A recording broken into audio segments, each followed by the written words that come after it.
Have you ever had one of those long, exhausting days? The kind where every conversation feels like a graded exam and every notification on your phone makes your heart skip a beat in the worst way possible. But then, you walk through the door, see your cat just lying there, squinting at you through half-closed eyes, and suddenly, you feel like you finally have permission to breathe. If you find yourself connecting more with cats than with loud, crowded parties, it's not because you hate people. It's a signal from your nervous system. To understand why so many of us are obsessed with cats, we first have to look at how our brains process the world. When it comes to emotional regulation, there are two basic types of people. The activity regulated. These are people who need external interaction to feel okay. They love dogs because dogs provide strong feedback, pushing them to move and socialize. The stillness regulated. This is where the vast majority of cat people belong. Their nervous systems function like high-precision sensors. A day at work filled with a dozen questions like, when is this due? Why do you look so sad? Or, want to grab drinks? Is basically energy torture for them. For this second group, a cat's presence is a gift. A cat doesn't ask you about deadlines. It doesn't demand that you smile when you're feeling down. It practices a psychological mechanism called unsolicited presence. In a world where everyone wants a piece of you, being with a creature that wants nothing is exactly how your nervous system finally learns to downshift. 1. Safety that comes from boundaries. There's a truth that few of us dare to admit. Human relationships can be exhausting.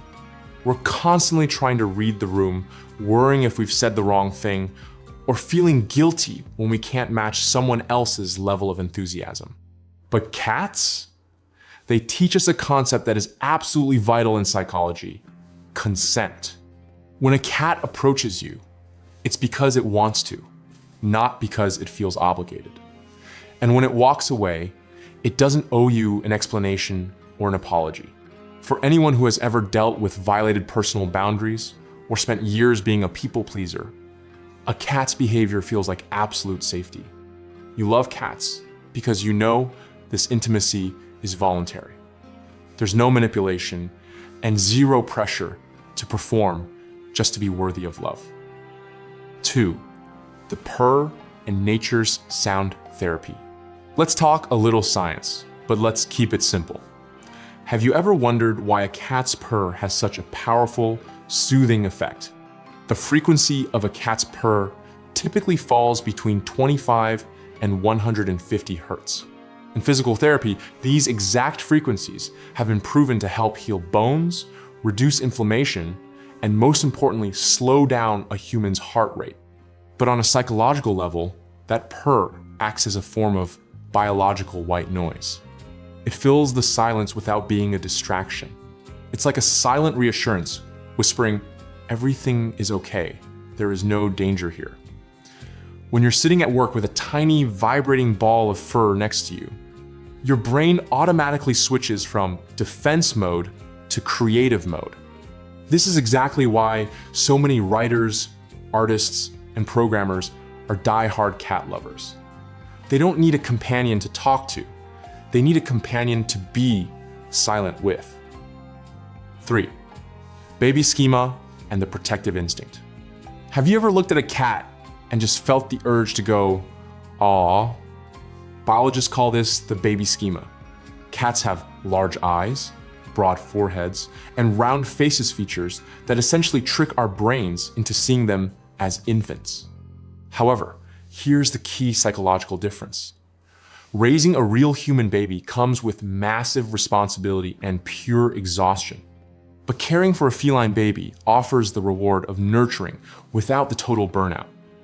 It allows those with introverted tendencies to express their tenderness without the fear of complicated feedback. It's an incredibly safe, one-way emotional exchange. You pour out your love, and your reward is peace, not a pile of bills or complex psychological drama. 4. The anxious encyclopedias.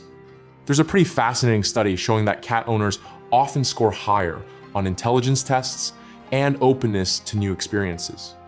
But the flip side? We also tend to score higher in neuroticism. This might sound like a contradiction, but it actually makes perfect sense. Deep thinkers tend to overanalyze everything in their social lives. They often find the outside world too loud, too fake, or just moving too fast.